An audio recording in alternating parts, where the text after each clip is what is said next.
আমি কেউরে বলি না আমি যে তে মেধা দুর্বল, তার মেধা কম না, মেধা কম টম কিছু না। আমি বুঝি আল্লাহ তাআলাই কেউ 10 বার পড়লে মুখস্থ হবে, কেউ 100 বার পড়লে মুখস্থ হবে, কারো পড়া এতটুকু মুখস্থ হবে, কারো একটু কম হবে। মেধা কম কি, আল্লাহ তাআলা প্রত্যেককেই আল্লাহর ফয়সালা মতেই যোগ্যতা দিয়েছেন, মেধা দিয়েছেন।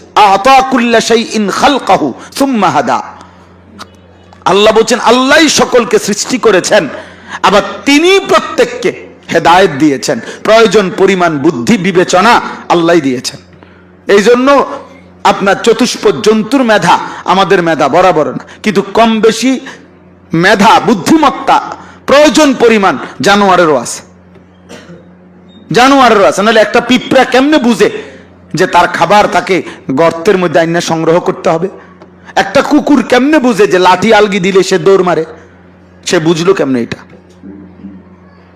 কিভাবে বুঝলো? আল্লাহ দিয়েছেন। আখরাজাকুম মিন বুতুনি উম্মাহাতিকুম লা তা'লামুনা শাইআন।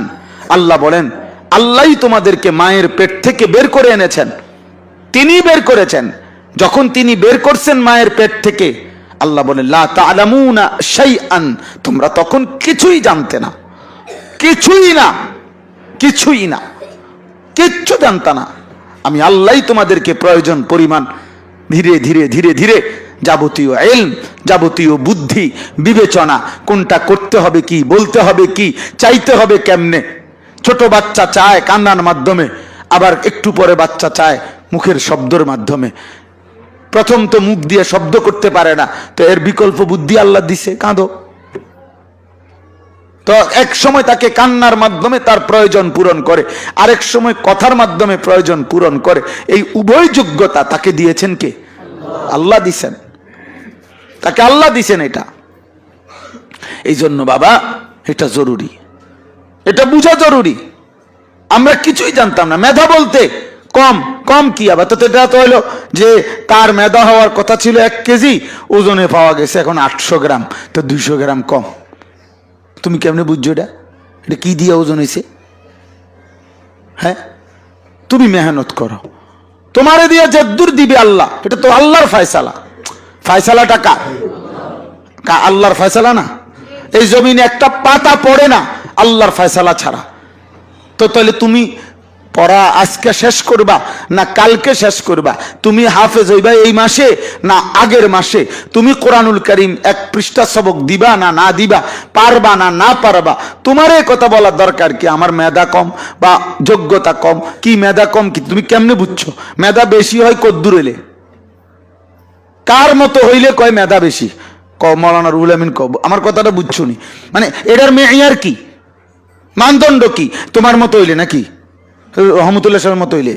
তো তাইলে কেউ তো আছে এক নজরে মুখস্থ হয়, তো তার মতো হোক তাহলে।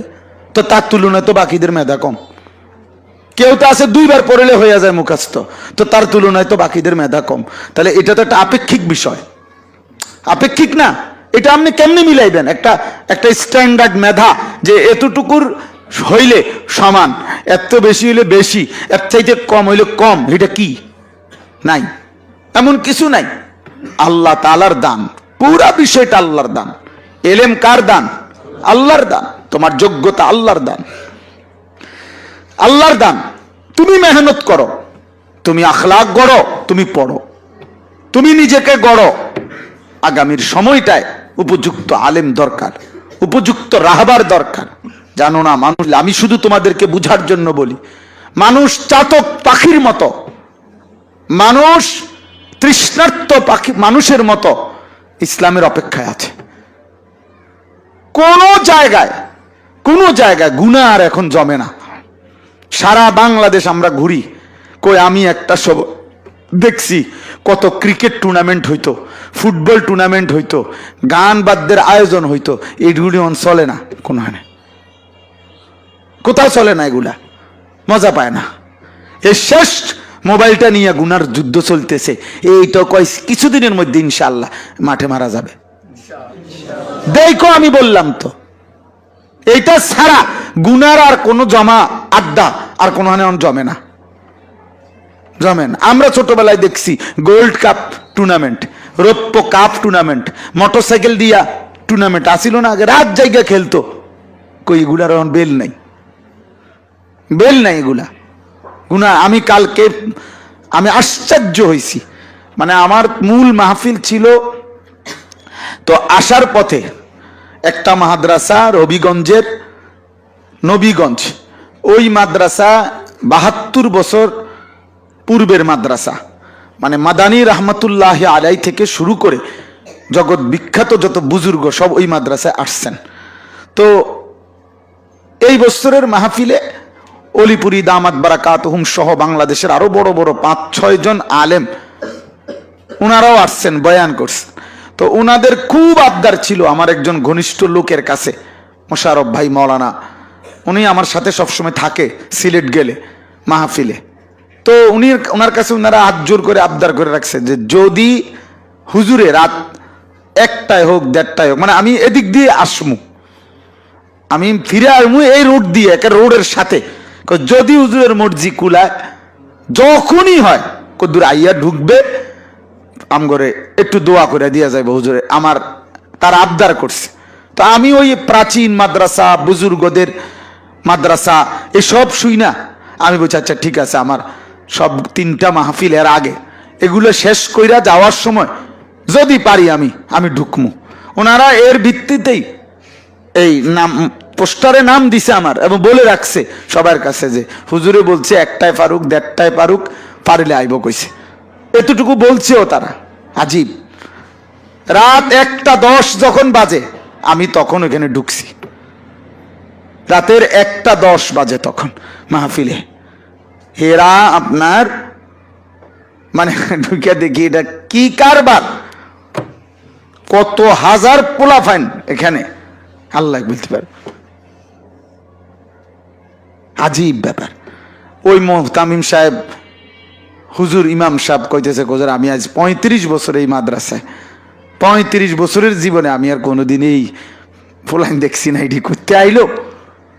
আমি বলছি আমি জানি না হুজুর, এরা করতে এলে, এরা কি আমার জিগে আইছে। 1:10 বাজে যখন, তখনও পুরা সজাগ, হাজার হাজার ছেলে, হাজার হাজার 20,000 হইব মুসলিম ছেলে। তো আমি সব সময় জন্য বলছি যে আমি যে বলি যুবকের কোনো রাত হয় না।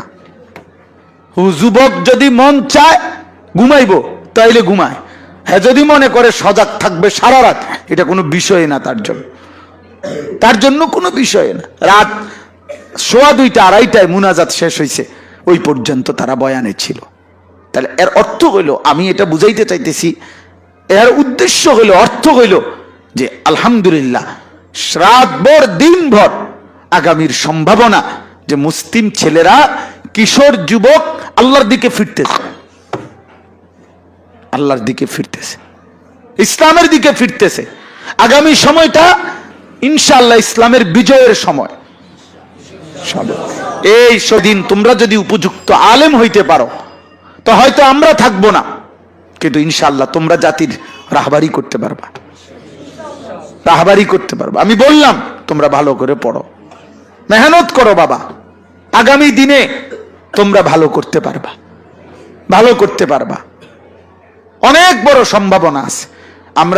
আমরা যে সময় দাওরায়ে হাদিস পড়ি 2003 সালে, তখনও 1200 টাকা খানার টাকা দিতে কইছে মোহতামিম সাহেব চৌধুরীপাড়া মাদ্রাসার। আমি বলছি হুজুর আমি কওমি মাদ্রাসায় টেহা দিয়া পড়ে, এই কথা আমি আজকে নতুন শুনলাম, আপনি আমার এটা কি কন, কি লেগে আমি টাকা দিয়ে পড়বো, আমি কওমি মাদ্রাসার টেহা দিয়ে পড়বো, এরকম কথা তো আমি আর শুনছি না হুজুর। কবুজি তুমি টেহা দিতা না, হ্যাঁ ঠিক আছে ভালা, 1 ডজন কাচের প্লেট দরকার মাদ্রাসার অফিসের জন্য, তুই এটি আইনা দে যা। আমি তার এইটা না কইবেন, 1 দৌড় দিয়া ভালোর থেকে কাচের প্লেট 650 টাকা বা 700 টাকা মনো আইনা দিছি, মাদ্রাসার হাদিয়া দিছি আর কি, আমার খানা ফ্রি করে দিছে। তাহলে 2003 সালেও আমরা দেখছি যে ফ্রি সব খানা।